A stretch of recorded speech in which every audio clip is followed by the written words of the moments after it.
Hey guys, today we're working on a 98 Honda Accord. We are swapping the front brake rotors on it.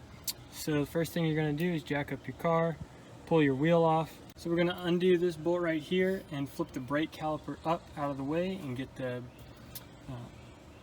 brake pads out of there. And then we'll take the caliper bracket off. And with that out of the way, we can then pull our brake pads out.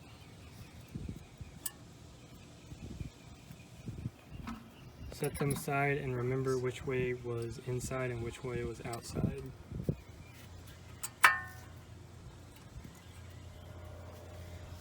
Then next, for this caliper bracket, there's a bolt on the bottom and a bolt on the top.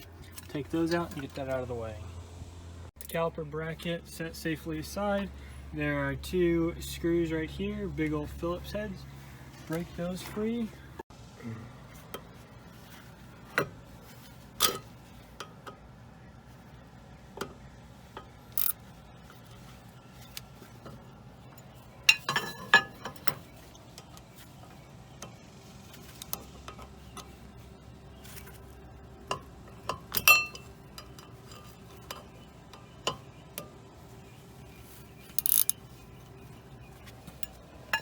With those two screws out, the rotor should come off pretty easily, just like that. But if not, they actually have it threaded in these two holes.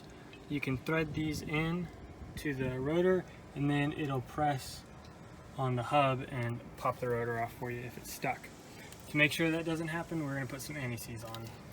With anti-seize on the hub and the new rotor cleaned up, make sure to spray it down with brake clean, put it back on, and put everything back the way you found it.